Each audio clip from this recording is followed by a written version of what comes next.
charla de Santiago Dodero, amigo. Tiempos que no lo veo, que nos visita acá en Ecuador, pero ya habrá oportunidad. Si estás ahí al aire todavía, Santiago, un abrazo desde Ecuador, te recordamos con cariño. Procedo a compartir pantalla.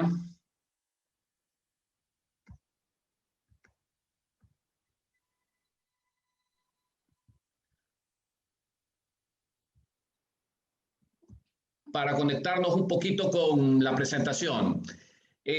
Bien, a manera de una presentación mía, que era un poco el formato que se había pedido en la FEI, soy autor de varios trabajos sobre empresas familiares y competitividad que han sido publicados por algunos periódicos y revistas especializadas, tanto acá en Ecuador como de manera internacional. Trabajo actualmente para instituciones internacionales como el BID, Banco Mundial, Comunidad Económica Europea, el Marine Stewardship Council, la Unión por la Naturaleza Sur, ProNorte, Instituto de la Calidad SAU de Barcelona, España, el Programa Expo Ecuador de la Unión Europea. Tengo el gusto de asesorar a varios directores empresariales. Fui presidente de la corporación, del directorio de la Corporación Ecuatoriana de Calidad Total, miembro del directorio de una importante fiduciaria acá en el país, de uno de los grupos bancarios más fuertes del país, Fiduciaria del Pacífico, y miembro del consejo editorial de la revista Futuro con Calidad. La charla, pues, que he preparado es una charla que tiene que ver con esos temas claves, ineludibles en la empresa familiar. Y son tres temas los que fundamentalmente tienen esa capacidad de arrastre y esa capacidad de importancia que debemos tenerlos muy latente. Entonces, entrando ya a la primera lámina de la charla, les diría que la charla de hoy va a versar sobre esos tres temas claves de la empresa familiar. Arranquemos un poquito planteándonos la siguiente interrogante. ¿Qué es lo que sucede normalmente en las empresas familiares? Y sigo haciendo preguntas.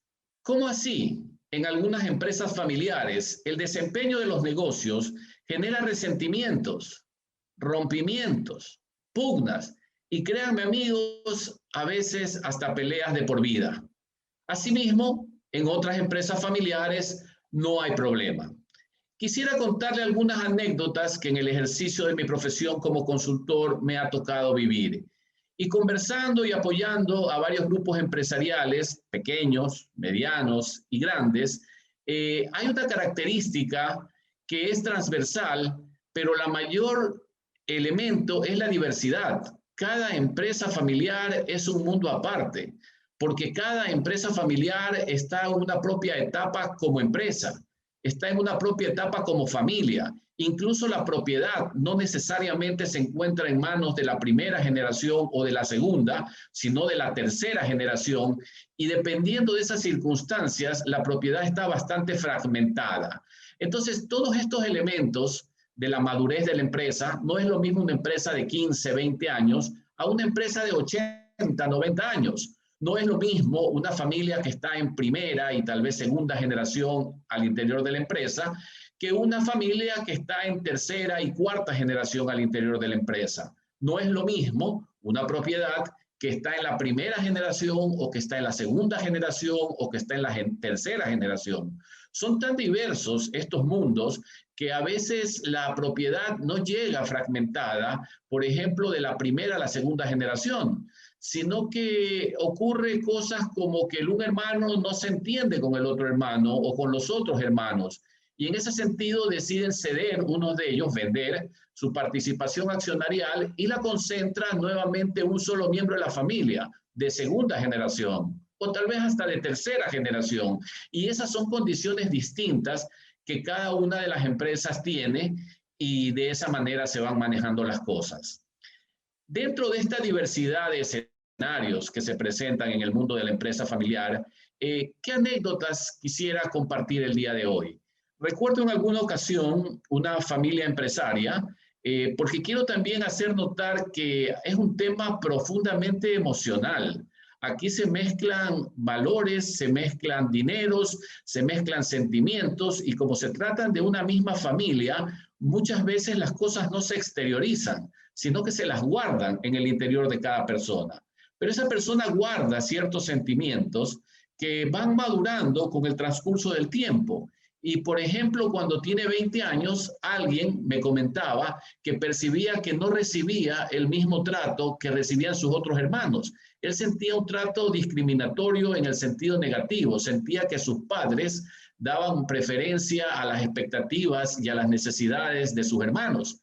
Y esto está bien, 20 años, el tiempo avanza y luego esa persona tiene 30, esa persona se casa, tiene 40, aparecen los hijos de esa persona, tiene 50, y ese sentimiento que ha estado ahí adentro de que no ha sido tratado al igual que el resto de sus hermanos, va creciendo cuerpo. Como dijo antes Santiago Lodero, está bajo la alfombra, pero llega un momento dado que por haberlo retenido tanto tiempo en su interior, al igual que por los comentarios de su cónyuge con quien ya tiene compartiendo para ese entonces 20 o quizás 30 años de matrimonio, ayudan o alimentan ese sentimiento de que no tiene el mismo trato y de que no ha sido una persona tratada de manera igualitaria al interior de su familia. Y estábamos en pleno taller, estaban los padres, ya personas adultas, el padre bordeando los 80 años, la madre un poquito mayor, 82 años, y este que me refiero era el hermano 1, el hermano mayor. Y en el taller de repente cogían fuerza las cosas y las emociones y se anima a revelar uno de esos temas que Santiago decía que estaban bajo la alfombra, pero que en verdad habían estado escondidos en su interior a punto de explotar y explotaron en el taller, en una reunión con sus otros 3 hermanos y sus 2 padres, más el consultor que los acompañaba, que en este caso era yo y mi asistente. En ese sentido, él dice que él se ha sentido discriminado, que él no ha sentido un trato igualitario. Y para sustentarlo va a dar evidencia del tema. Cuando a mi hermano 2, dice, necesitó comprarse una casa, él le hicieron un préstamo de $300,000 para que pueda comprar el terreno y construir la casa de acuerdo a las expectativas que teníamos. Estoy hablando de préstamo, no estoy hablando de regalo, estoy hablando de préstamo. Y el hermano pudo construirse la casa. El año pasado, decía el hermano 1, en pleno taller, cuando yo pedí que me prestasen $80,000, la empresa y ustedes me dijeron que no. Y esto ha sido toda la vida. En el momento en que él se exteriorizaba de esa manera, yo observando a todos los miembros de la familia, vi como enseguida brotaban lágrimas de los ojos de la madre, que desconcertaba, no atinaba qué decirlo, y el padre también con una cara bastante destemplada, no atinaba a cómo conducir, a cómo manejar, a cómo expresarse. Entonces pedí un minuto de calma, de tranquilidad, de reposo, era una revelación muy íntima que la estaba haciendo y que necesitábamos procesarla. Pasado ese minuto, en verdad fueron como 2 o 3 minutos, decidió hablar la madre. Y la madre dice, ¿cómo puedes decir eso?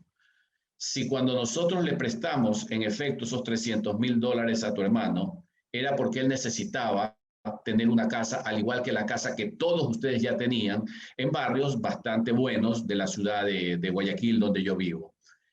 Y era para que su familia pueda vivir, mis nietos, tus sobrinos, la esposa, en un barrio similar al que estaban viviendo ustedes. En efecto, nos pediste hace un año $80,000. Las diferencias en las que se encontraba la empresa hace 20 años que ocurrió este préstamo de $300,000 y las que se encuentra el año pasado eran muy distintas. La empresa no tenía capacidad para hacerte ese préstamo. Y por otro lado, el préstamo que tú estabas planteando era para cambiar de carro. Tu carro está en perfecto estado. Tiene 5 años, tiene para durar 5 años más sin ningún tipo de problema mecánico y poder circular tranquilamente. Desde el punto de vista de la importancia de a dónde se iban a asignar los recursos y desde la disponibilidad de los recursos de la empresa, eran tremendamente diferentes los 2 escenarios. Entonces, les comento este tipo de anécdotas porque en las empresas familiares existen altos niveles de sensibilidad. Como existe mucho amor entre los miembros de la familia, nosotros no nos animamos a decir las cosas que nos están molestando. Y las callamos. Y las callamos por un mes. y las callamos por un año y las callamos por 20 años hasta que revientan como una verdadera bomba atómica y causan verdaderamente una conmoción y una ruptura y unos resentimientos en la familia bastante fuertes y difíciles de manejarlos. Ese es el mundo en que muchas familias empresarias viven en el día a día de sus actividades. También hay momentos felices, también hay momentos de armonía, también hay momentos de trabajo, hay de todo tipo de momentos, pero ojo con los momentos emocionales en una familia empresaria, porque por el hecho de ser familia se privilegia el no ofender a los otros miembros de la familia, principalmente padres, pero también hermanos. Y en edades avanzadas, cuando ya existen cuñados, cuando ya existen cuñadas, las relaciones se pueden volver un poco más tóxicas. Y sabiendo eso, preferimos frenarnos antes de exteriorizar esos sentimientos. Pero esos sentimientos están adentro y es deber de las familias empresarias abrir un espacio para que la familia pueda evacuar todo ese tipo de temas antes de que crezcan a niveles inmanejables. Una segunda anécdota sobre el tema de los parientes políticos que trataba en antes Antonio López. Tema bastante delicado también, tema bastante delicado. Acá en el país, por lo menos, diría yo, el 40 o 50% de las familias empresarias a las que yo he acompañado deciden porque no entren los parientes políticos a la administración de la empresa. Prefieren que estén afuera. Hay otros que dicen, no, si ponemos las reglas claras, si ponemos en el protocolo las condiciones, entonces van a entrar, cumplen las condiciones y seguimos. Dentro de este tema de los políticos y esa dualidad que hay, incorporarlos o no incorporarlos a la administración, les cuento una anécdota, un patrimonio bastante importante, en este caso de la ciudad capital del Ecuador, de Quito, que estábamos trabajando el tema del protocolo familiar y bastante trasnochado, por cierto. Ya en la empresa había ocurrido alguna trayectoria, algún tiempo había pasado, pero no se había organizado, no se había esquematizado y se comenzó a trabajar el protocolo familiar a raíz de un problema. Penosamente, no sé cómo sea en el resto de países europeos y latinoamericanos, pero el gran detonante para entrar a un proceso serio de profesionalización es algún problema familiar fuerte. En este caso, más o menos fue así. Esta familia había, pues, asimismo tenía 2 hijos y tenían un patrimonio importante. Habían construido una empresa bastante grande con buena cobertura local y en los países de la región andina, Colombia, Perú. Y se vincula una de las hijas, una de las esposas del hijo mayor a la empresa. Esta, esta persona, la esposa del hijo número 1, una persona muy versada, muy académica, con maestrías, no PhD, con maestrías, 2 maestrías, principalmente en el tema de mercadeo, entra a trabajar a la empresa familiar después de una trayectoria importante también en una compañía local. No era su primer trabajo. De hecho, ya tenía cerca de 15, 20 años de experiencia antes de vincularse a la empresa familiar. Pero se vincula a la empresa familiar y va como vicepresidenta de marketing. Y por supuesto, pues tenía una oficina y tenía una secretaria y cosas por el estilo. Pero antes de que se vincule la esposa del hijo 1, ya se había vinculado mucho tiempo antes la esposa del hijo número 2. Pero la esposa del hijo número 2 no había tenido un desarrollo académico importante, no había tenido una experiencia profesional importante y estaba vinculada a la empresa tranquila en una situación de secretaria o asistente, me parece que era del área de producción. Y entonces no tenía oficina privada, más bien estaba en un escritorio afuera del vicepresidente de producción. Empezó a darse esa colaboración conjunta entre las 2 concuñadas y resulta que pasó 1 año, 2 años y los problemas para el hijo 2, casa adentro en su matrimonio, se le estaban haciendo insostenible, porque tenía todos los días prácticamente la queja de su esposa que cómo es posible que ella ha trabajado tanto tiempo en la empresa familiar, tenía como 8 años y ganaba un sueldo de 700, 800 dólares, mientras que había llegado la esposa del hijo número 1 con un sueldo de 5,000 dólares, oficina privada y secretaria, y que definitivamente la familia nunca la respetó a ella y que tampoco lo respetan a él porque es una situación completamente diferente y es una situación difícil, y de esa manera la cosa avanzaba y avanzaba y avanzaba y avanzaba hasta que el hijo número 2 tocó el tema al interior de la familia y dijo: hay esta fuerte incomodidad mía y de mi esposa de que la esposa de mi hermano está en esta situación.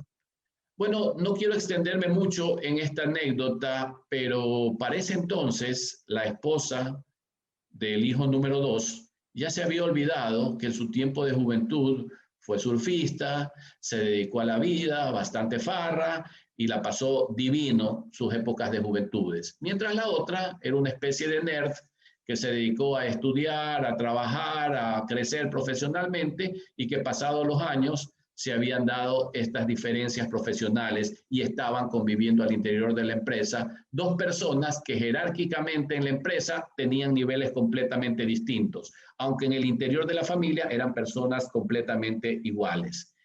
Esas dificultades que se viven al interior de las familias empresarias son verdaderamente cosas que no podemos pasar de largo. Debemos poner los reflectores para atender estas cosas porque pueden llegar incluso a disolución de matrimonios por este tipo de inconformidades que se dan al interior de las empresas familiares. Basados un poquito en nuestra experiencia y con esas dos anécdotas de las muchas que habrían aquí para conversar, ¿cuáles son un poco aporte de nuestra consultora de Global Consul, los problemas más comunes? Los problemas más comunes que nosotros hemos detectado son peleas entre padres e hijos, peleas fuertes. Es curioso ver cómo las familias que han construido algún nivel de patrimonio importante envían a sus hijos a las mejores universidades del mundo. Se van a Harvard, se van a Yale, se van al IESE, se van a un sinnúmero de universidades muy renombradas y con altísimo nivel académico. Pero ¿qué es lo que pasa cuando ese hijo viene con todo el conocimiento de haber adquirido las mejores prácticas del management en las mejores universidades del mundo con los mejores autores del mundo? Lo lógico es que quieran poner esos conocimientos al servicio de la empresa, incorporarlos, implementarlos a la empresa. Y la primera barrera con que se encuentran es con el padre que dice: no, aquí eso no entra. Aquí las cosas siempre se han hecho de la forma que yo las he hecho y de esa forma se van a seguir haciendo.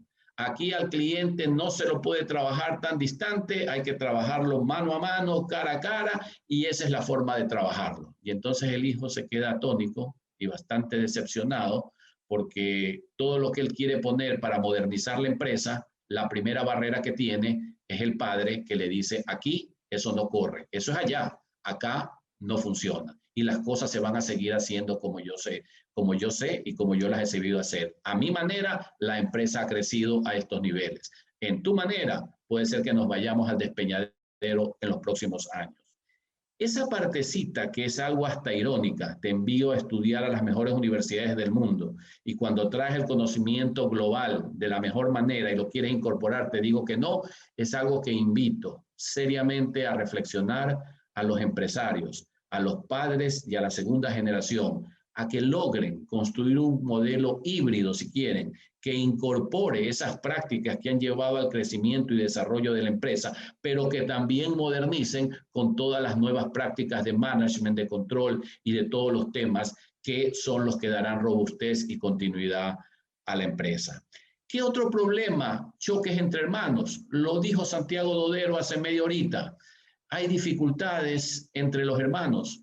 Los hermanos se incorporan a la empresa y Santiago lo llama crisis. Es que es verdad, es una crisis por los choques entre hermanos. El hermano quiere ir por el camino A, el otro hermano quiere ir por el camino B. Y muchas veces quieren ir por el camino A y por el camino D, simplemente porque mi hermano está yéndose por el camino D, yo voy a sostener el A. No se está pensando en el bienestar de la empresa.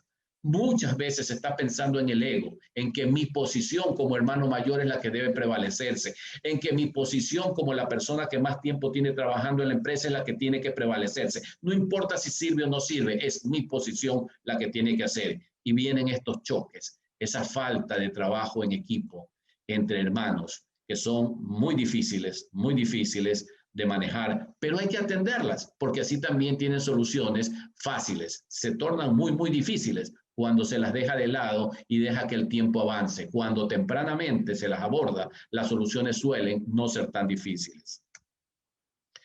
¿Qué otros problemas más comunes? Los procesos de sucesión.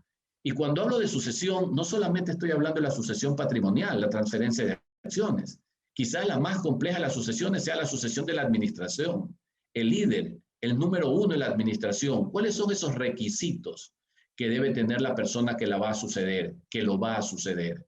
¿Están debidamente identificados? ¿Los conocen los posibles aspirantes? ¿Cuáles son los requisitos para optar por el puesto del número uno en la administración? ¿O se los va a improvisar y se va a elegir a dedo a última hora quién es el que manejará? ¿Qué tal si ponemos requisitos y condiciones previas para que todos los que aspiren a esa posición puedan saber en qué tienen que formarse, en qué tienen que trabajar, cuántos años de conocimiento de la empresa deben haber estado al interior de ella trabajándolos, cuántas maestrías deben tenerlos si se trata el tema de formación, cuánta experiencia laboral fuera de la empresa familiar previa deben traer consigo antes de ocupar una posición de liderazgo en la empresa familiar. Son todos esos temas los que nosotros necesitamos ir conciliando para dar señales claras y equitativas a todos los miembros de la familia que quieren aspirar y también tratar el tema de ¿qué tal la posibilidad de que un experto, de que un externo pueda manejar las riendas de la organización y no necesariamente esté condicionado a un familiar?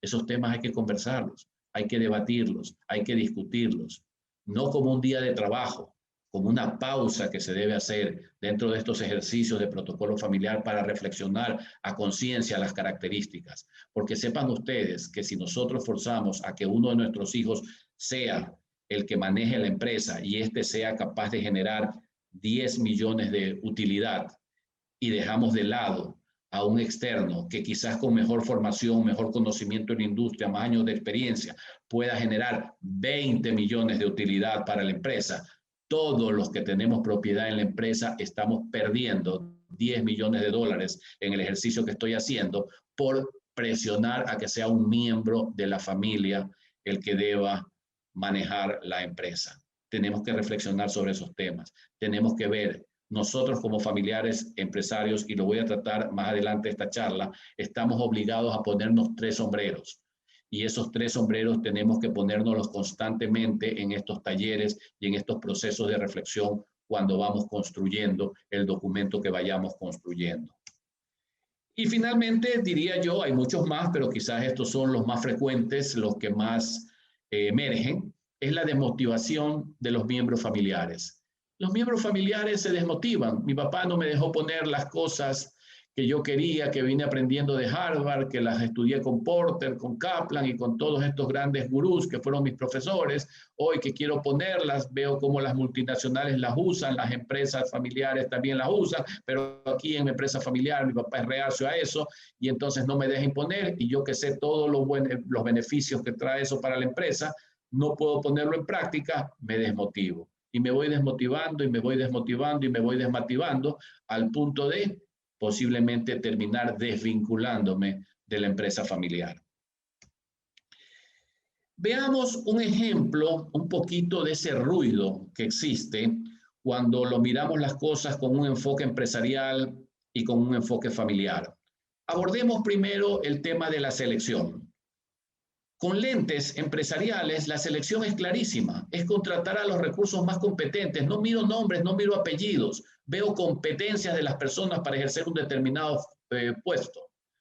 Pero cuando veo con los lentes de la familia, esa lupa me dice, demos oportunidad a los que la necesitan, démosle trabajo a nuestra hija, démosle trabajo a nuestro hijo, démosle trabajo a nuestro sobrino y empezamos una suerte de tratar de dar oportunidad a los que la necesitan, no a las que la merecen. Y una constante que ha sido en este seminario ya de 4 días, hoy es la última charla de esta jornada intensa que vienen manejando Andrés y Fernando principalmente, pero con todo un equipo atrás de ellos, nos han dicho claramente que hay que ser por meritocracia. Las cosas en la empresa deben ser por méritos. La gente más competente debe estar en esos cargos.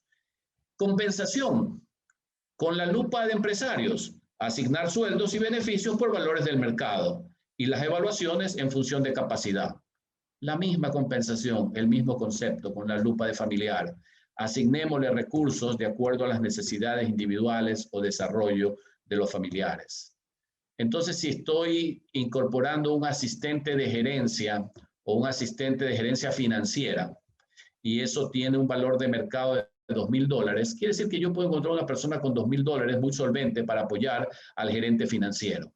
Pero si es mi hijo el que va a entrar a trabajar de asistente de esa gerencia financiera, entonces mi hijo con $2,000 no puede vivir. En el estatus, en los colegios que estamos, no puede vivir. A él, en ese puesto, hay que pagarle $5,000. Y esa diferencia de $3,000, que multiplicado por 12 meses son $36,000, son temas que le pegan fuertemente a la rentabilidad del negocio. Es decir, lo que con una mano estamos dando generosamente en sueldo a familiares, con la otra mano se lo estamos quitando a los accionistas de la empresa. Tengamos también presente todas esas regalías que se lo hacen con el cristal familiar, terminan perjudicando al empresario, terminan perjudicando al accionista. Evaluación. Se diferencian las personas por su capacidad de rendimiento. Eso nos dice la lupa empresarial. La misma evaluación con la lupa familiar. Establecer diferencias de acuerdo a las necesidades de cada uno. Muy parecido al anterior. Capacitación. Proporcionemos oportunidades orientadas a satisfacer las necesidades del negocio. Esa es la capacitación que busca la empresa. Pero cuando lo vemos con la lupa de familia, proporcionemos oportunidades de capacitarse para satisfacer las aspiraciones de los integrantes de la familia. Ese humo que está en la lupa familiar tiene serias distorsiones y tiene serias complicaciones de acuerdo a lo que la familia espera y a lo que la empresa espera. Son temas que tenemos que irlos ordenando en conversaciones serias, reflexivas, donde se manejen este tipo de temáticas. Yo les había dicho que cuáles son esos 3 temas claves de la empresa familiar. Estos son los 3 temas claves de la empresa familiar. El mundo de la empresa, el mundo de la familia y el mundo de la propiedad. En verdad son macro temas, porque cada uno de ellos tiene una serie de temas y subtemas impresionantes que tenemos que abordarlos y que tenemos que irlos conversando y discutiendo. Veámoslo así como está la gráfica momentáneamente por separada, porque van a ver ustedes cuando se unen, y en antes Antonio López me mostraba estos 3 círculos unidos, y van a ver la diferencia que existe de los círculos separados y de los círculos unidos. Hablemos un momentito de la empresa. ¿Cómo se manejan las relaciones en una empresa? Una empresa convencional, no familiar, enfocadas en el negocio, como dice la lámina. Es decir, si una empresa tiene una necesidad de llenar una vacante, esa vacante la va a llenar convocando a un concurso donde se van a presentar 20, tal vez 30 personas que van a tener una primera evaluación y de las cuales van a quedar 10 que van a una segunda evaluación y finalmente de esa segunda evaluación se queda una terna y esa terna el que va a trabajar su jefe inmediato superior escoge a uno de esos 3 que están igualmente calificados con el que haga más clic su parte interpersonal y lo contrata. Muy bien. Ese es el proceso recién para entrar.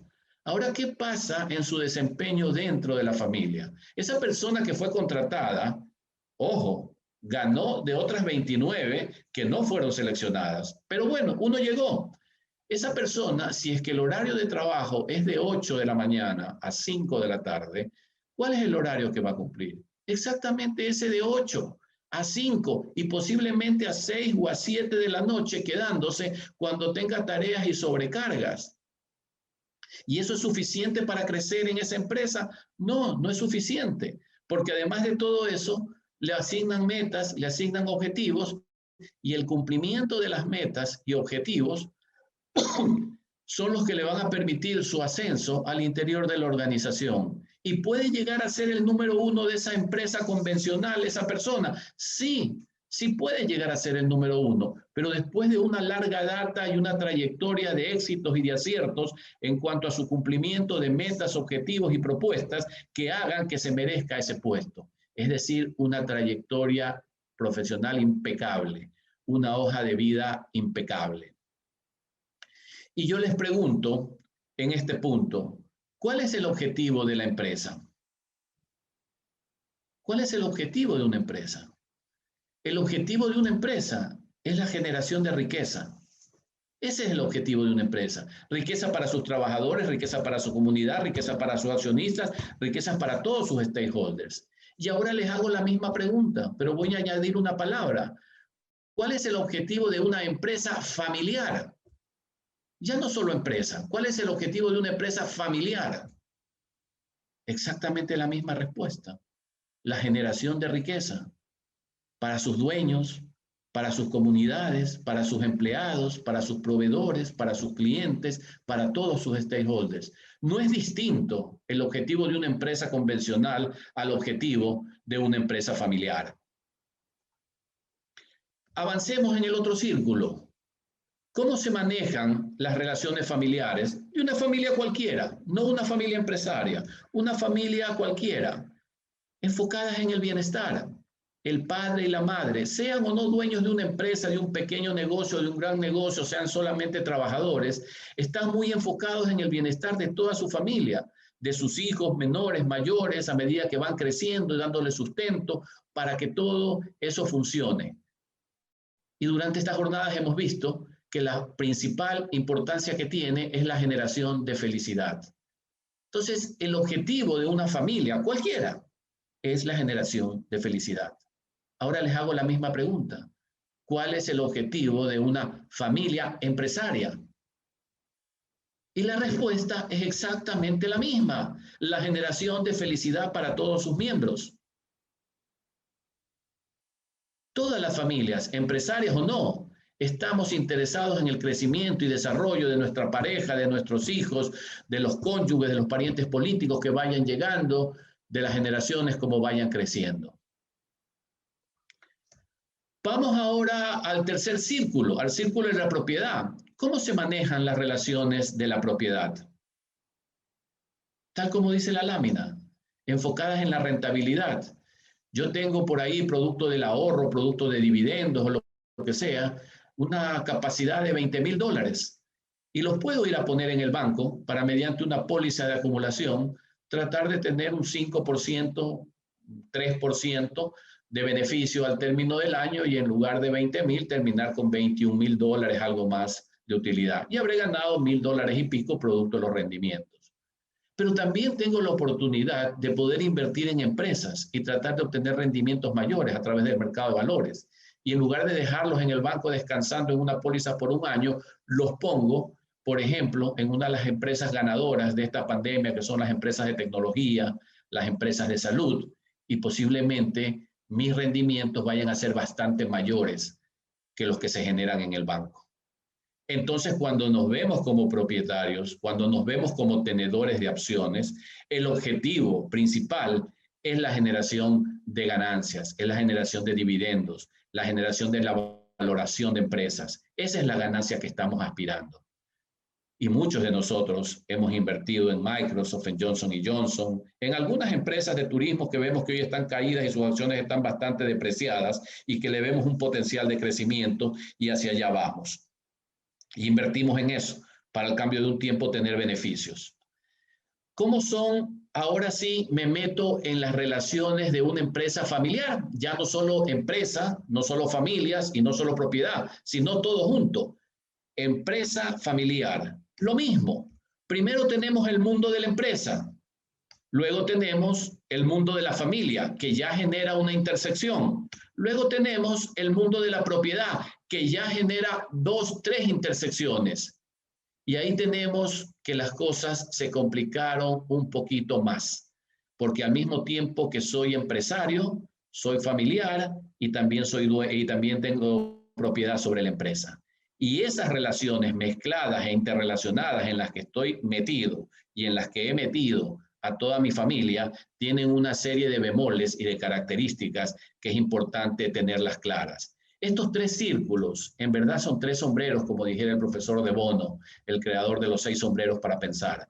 Tres sombreros que los familiares empresarios, las empresas familiares, tenemos que empezar a administrarlos y manejarnos bastante bien.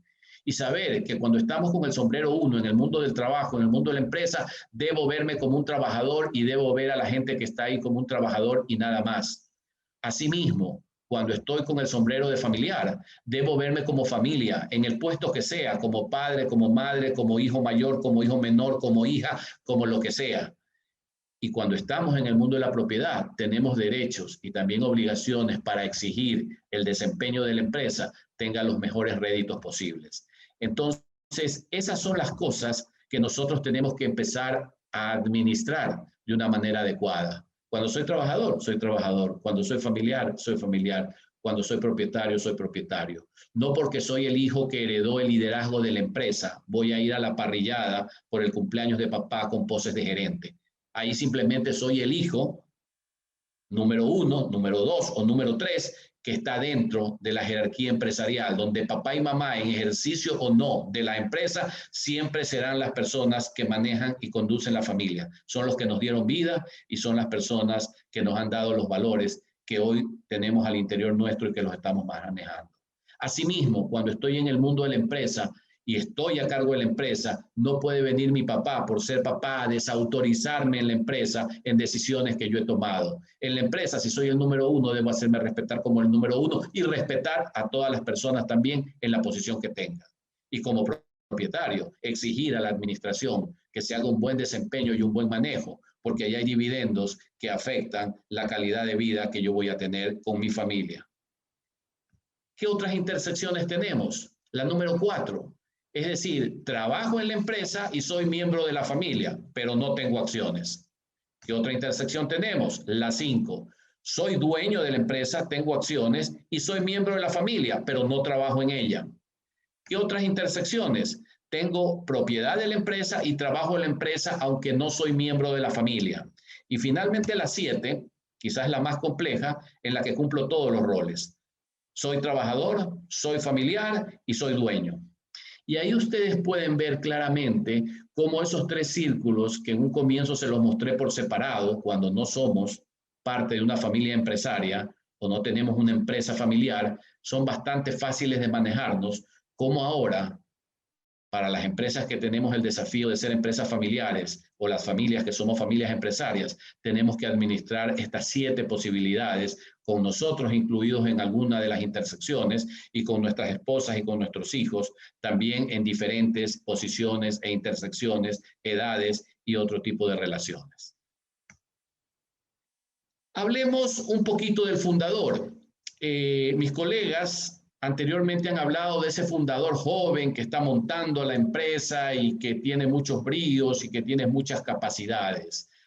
Pero el tiempo pasa para todos y también pasa para el fundador. Yo les quiero mostrar un poquito ahora la faceta del fundador ya entrado en años, allá por los 75, 80, en algunos casos 85 años, que están frente a la empresa. Ellos tienen una serie de temores. No es fácil hacer la sucesión a un externo o a un miembro de la familia. Son cosas complejas. Hay temores del fundador cuando está entrado en años que dice, sin mí, el negocio no existe. A veces lo veo y digo, más bien sin el negocio, soy yo el que no existe. Si me retiro, no voy a saber qué hacer. Algún empresario me decía, Mauricio, odio la jardinería, no sabría qué otra cosa hacer con tanto tiempo libre. Nadie puede llevar el negocio tan bien como yo lo sé hacer. No quisiera tener que decidir, no quiero decidir cuál de mis hijos será el sucesor. Que ellos decidan cuando llegue el momento.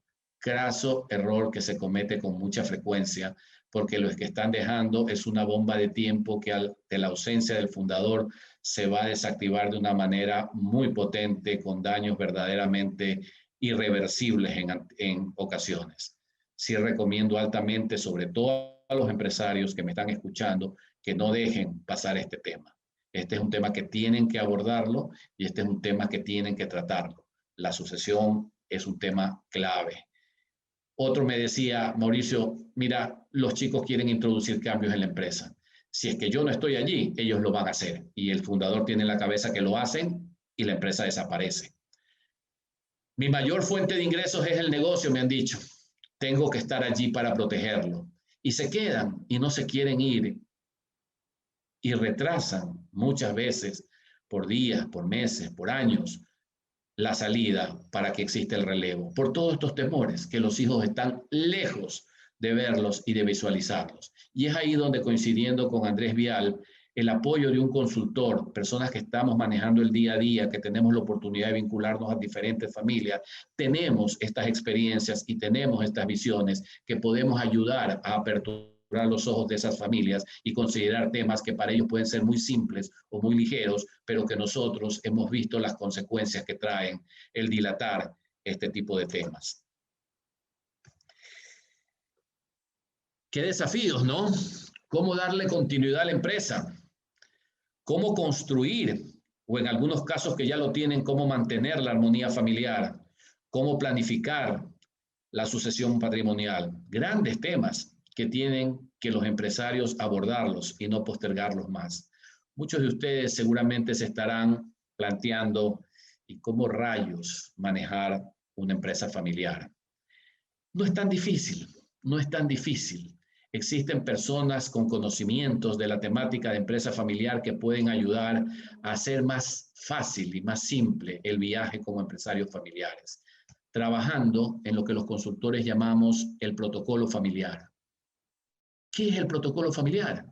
Es una serie de acuerdos, amigos. Son pactos, son compromisos que se desarrollan al interior de una familia empresaria con el propósito de darle gobernabilidad a la empresa, claridad a la empresa, continuidad a la empresa, armonía a la familia. Es como si dijéramos la creación de un código de conducta, el mismo que servirá como un marco dentro del cual se van a desarrollar libremente las actividades empresariales y además regulará las relaciones de los miembros de la familia. Imaginemos un partido de fútbol.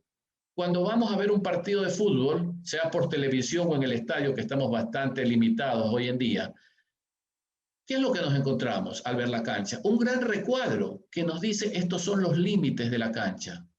Fuera de esos límites no se puede jugar el partido. Y el fútbol tiene límites, que son ese gran rectángulo. ¿Y qué pasa con el tenis? El tenis también tiene un gran recuadro, que son los límites de la cancha. Si la pelota pega afuera, está inválida. Si está dentro, es válido. ¿Qué pasa con cualquier otro deporte? Béisbol, golf, todos tienen canchas con límites. Y esos son los límites que un protocolo familiar debe poner para darle límites de manejo y de acción a toda la familia. Manéjense libremente, pero dentro de este marco que entre todos hemos construido. Porque, ojo, no puede ser construido por el fundador o por los fundadores. El protocolo familiar debe ser construido por todos los miembros de la familia. Y a propósito, muchos confunden el protocolo familiar con el documento. El protocolo familiar no es el documento. El protocolo familiar es el proceso de construcción del documento y luego el mantener con vida el protocolo familiar. Eso es el protocolo familiar, apoyado por un documento.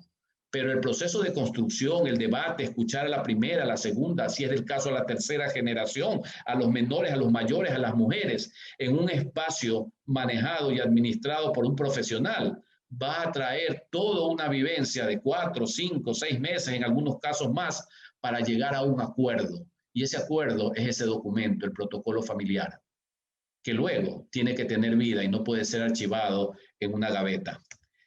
¿Qué temas se definen? Se definen temas, por ejemplo, en el área de la empresa, cómo se contratarán a los miembros de la familia en la administración de la empresa. ¿Se va a considerar merecimientos o se va a considerar apellidos? ¿Qué otros temas se definen en el protocolo familiar? La familia. ¿Qué criterios tenemos para contribuir a mantener o incrementar el afecto y la unión familiar? Las familias empresarias somos familias normales y tenemos miembros de familia que no todos estamos interesados en vincularlos al mundo de los negocios. En la familia hay artistas, hay pintores, hay escritores. En las familias hay deportistas. ¿Qué vamos a hacer con esas personas que tienen vocación distinta a la de los negocios? ¿Vamos a aislarlos del apoyo familiar? ¿Los vamos a incorporar? ¿Vamos a respetar sus vocaciones? ¿Vamos a forzar a que entren a la empresa? ¿Qué vamos a hacer con ellos? Es importantísimo hacer un alto, un stop y reflexionar sobre estos temas que estoy mencionando. En cuanto a la propiedad, ¿cuáles son los mecanismos y los criterios de sucesión? Y muchos otros temas más. Si es que los miembros de la familia que pertenecen a la administración van a tener un trato especial o diferenciado. Si la empresa trabaja para la familia o es la familia la que trabaja para la empresa. Tema crucial, amigos. ¿Qué queremos? ¿Una empresa que sea la vaca lechera que nos dota de recursos a la familia, que cómodamente estamos recibiendo los dividendos? ¿O somos gente que está dispuesta a hacer sacrificios y trabajo para contribuir al desarrollo y crecimiento de la empresa? ¿Cuáles son esos mecanismos y criterios de sucesión como socios, directores o empleados? ¿Vamos a administrar la empresa mediante un plan estratégico o lo vamos a hacer mediante improvisaciones? Esos son algunos de los muchos y variados temas que hay que discutirlos al interior de una familia, respetando los valores, las creencias, las expectativas de cada familia empresaria. Entrando ya a la parte final de esta charla, en cuanto a sus conclusiones y recomendaciones, les diría que el hecho de que exista un patrimonio familiar común, no importa si es grande o pequeño, es suficiente razón para establecer un marco que nos diga cómo se lo administrará. Cada familia en términos empresariales es un caso particular. Por lo tanto, el protocolo familiar deberá ser hecho a la medida, de acuerdo a los principios, valores, creencias y expectativas de cada familia, que es un mundo aparte. Es importante abrir un espacio para que todos los miembros de la familia puedan reflexionar y expresar sus opiniones libremente, que cada uno diga lo que cree y lo que siente de cada uno de los temas que se van abordando, para conocer el sentir que tiene cada miembro familiar sobre la empresa, sobre la familia y sobre cómo debe ser la propiedad. Y estos criterios van a variar de acuerdo a la madurez de la familia, de acuerdo a las edades de la empresa y de acuerdo a un sinnúmero de temas que espectacularmente Santiago Dodero lo expuso en sus 6 o 5 etapas de las crisis del libro que ha sacado.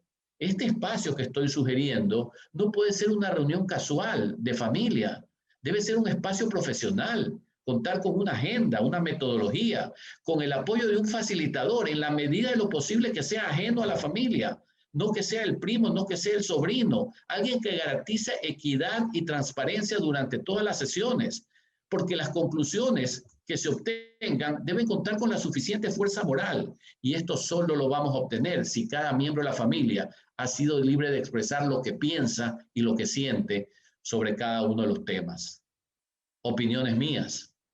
Es importante definir qué valores se van a transmitir a los miembros más jóvenes de las generaciones siguientes. Es importante reflexionar sobre qué esfuerzos y sacrificios se está dispuesto a hacer. La implementación del protocolo familiar debe iniciarse inmediatamente de acuerdo a lo establecido en este documento.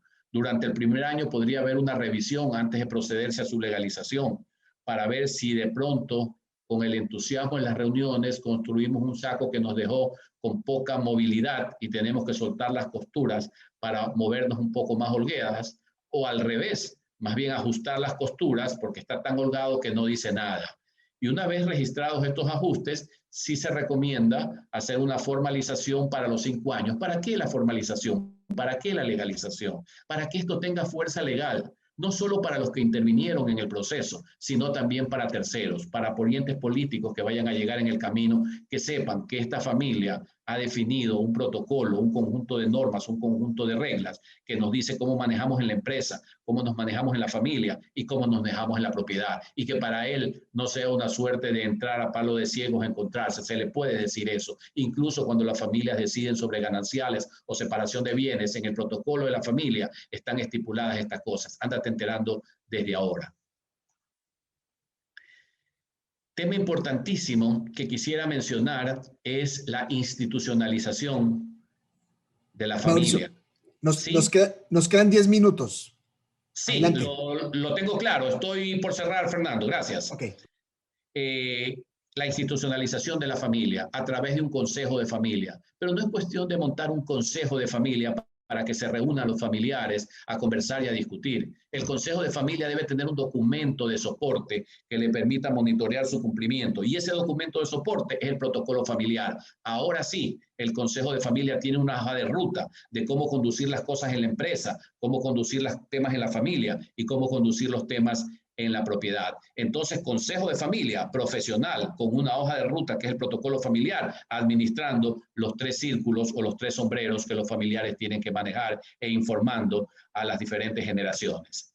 Sí, como te decía Fernando, estoy cerrando. Quisiera cerrar mi presentación con esta frase de una persona que admiro mucho, el profesor Peter Lynch, que es consultor de empresas familiares.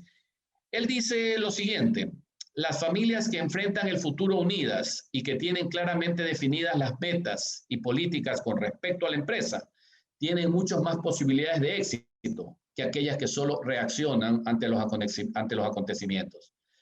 Es decir, seamos proactivos, no seamos reactivos. Ese es el mensaje del profesor Peter Lynch con el cual quería cerrar mi conferencia, y agradecer muchísimo a todas las personas que se han conectado para esta charla, y quedo abierto para cualquier tipo de comentarios o de preguntas que quisieran hacer para ver en la medida de mis capacidades cómo podemos irlas evacuando. Un gusto. Gracias, Andrés. Gracias, Fernando. Muchas gracias a ti, Mauricio. Muy interesante tu conferencia, muy completa. Y mientras tú ibas hablando, a uno se le van ocurriendo montones de cosas y se te vienen a la mente cosas que uno ha vivido con familias, uno mismo, y la verdad que este tema de los sombreros que tú planteabas es extraordinario, porque al final uno tiene que desdoblarse, y desdoblarse no es muy fácil. Y yo diría que donde más cuesta desdoblarse es la función familia-empresa, más que la propiedad misma, digamos, cuando uno es papá y tienes que despedir un hijo, por ejemplo, o decirle que no lo está haciendo bien. Son situaciones realmente muy duras, muy complejas, pero muy necesarias, porque si uno no las ejecuta bien, al final terminas perjudicando a la empresa primero, pero finalmente a la familia. Así que yo fui tomando nota de todo lo que tú ibas diciendo, y hay varios pasajes, no me los voy a repetir porque para eso tú hiciste la presentación, pero cosas que encontré fundamental: el tema del retiro. ¿Qué pasa cuando el patriarca tiene que retirarse en algún minuto? Y en lo personal yo creo que esa preparación tiene que ser un traslape, no es un momento del tiempo, no es entregar el testimonio en una posta deportiva, sino que es un traslape de tiempo, de cómo ir preparando al sucesor, que ese sucesor entienda además, otra cosa que tú mencionaste muy bien, el tema de los valores. No basta con saber cómo se lleva la empresa, sino que además sentir que los valores de la familia están ahí, por lo tanto que uno es un buen representante. Bueno, así, la verdad que estuvo muy entretenido, muy dinámico, muy bien presentado. Te felicito, te agradezco estar con nosotros el día de hoy, y la verdad que te vamos a seguir molestando y llamando, como se lo hemos dicho prácticamente a todos los consultores que han estado con nosotros en estos 4 días. Fernando. Mauricio, sí, pues agradecerte, felicitarte por tu exposición. Creo que trataste de manera muy completa la mayoría de los problemas en donde las empresas familiares seguramente se sienten reflejados. Estamos ya sobre la hora, Mauricio. Un mensaje con el cual puedas cerrar tu plática. Bueno, primeramente una gratitud enorme a Andrés, a Fernando, a toda la FEI por el esfuerzo gigantesco que se ha hecho durante toda esta semana de llegar a distintos países, a distintas familias, a distintas culturas, con el mensaje de consultores y académicos que desde diferentes puntos de vista han analizado la problemática familiar y que ha enriquecido el conocimiento de la familia.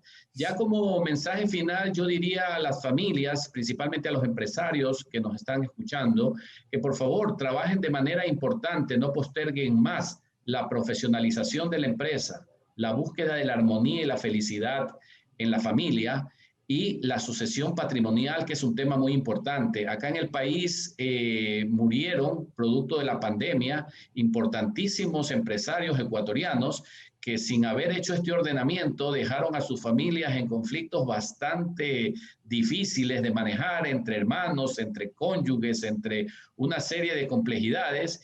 Y no hay por qué esperar a una situación calamitosa como la que nos ha tocado vivir en todo el mundo para reaccionar. Si somos empresarios, debemos ser personas proactivas, que podamos tempranamente abordar todos estos temas que nos atañen sí o sí a todas las familias empresarias. Muchísimas gracias una vez más y con mucho gusto de poder colaborar en lo que pueda con la FEI y con todo este engranaje iberoamericano que se ha montado y que se consolida día a día. Muchas gracias. Te preguntan, Mauricio, ¿piensas que cuando una generación saliente ya está trabajando con la del relevo, debe estar asistiendo como asesor y debe estar trabajando full time en la empresa? ¿Y por cuánto tiempo debe ser? Sí, ese es el traslape al que decía Andrés. No puede ser una cuestión de la entrega de una posta de Olimpiadas, toma la posta y sigue corriendo. Tenemos que recorrer juntos gran parte del camino y explicar no solamente las cosas que las metodologías del management te pueden explicar y te las pueden mejorar, cosas como la transformación digital, que las incorporas y las vas mejorando y haces a tus empresas más competitivas. Esto es esa mística que trae la generación anterior, la que está saliendo, la que tiene que entregar en bandeja, pero en una bandeja bien puesta a la siguiente generación para que la asimile, la interiorice y pueda continuar, porque ese es en verdad el legado. Todas estas otras cosas de management, que KPIs, que los demás temas, son importantísimos en la empresa de hoy. Pero seguramente en la empresa de aquí a 20 años existan otras herramientas de management que mejoren ese tipo de elementos que proporcionan. Pero el legado de la familia, las convicciones hacia el trabajo y hacia el crecimiento y desarrollo de la empresa, hacia la equidad, son temas fantásticos. Entonces, esa parte sí, hay que trabajarla y con un plan de sucesión defines todo ese tipo de temas. ¿Cuándo va a ser el acompañamiento, los requisitos de los aspirantes? Si pueden haber externos como aspirantes, si va a ser necesariamente un miembro de la familia. Hay culturas y culturas. Los israelitas, por ejemplo, privilegian mucho al primogénito. Entonces, si estás trabajando con una familia de esa, tratar de que ya que va a ser el primogénito, está definido con anterioridad, se lo establezca de una manera ordenada y de una manera sistémica. Entonces, sí, la posta debe ser entregada de una manera excepcional y bueno, sería un poquito el mensaje que doy a los empresarios que nos acompañan. Santiago, te veo como conectándote. Qué gusto si te dejas ver.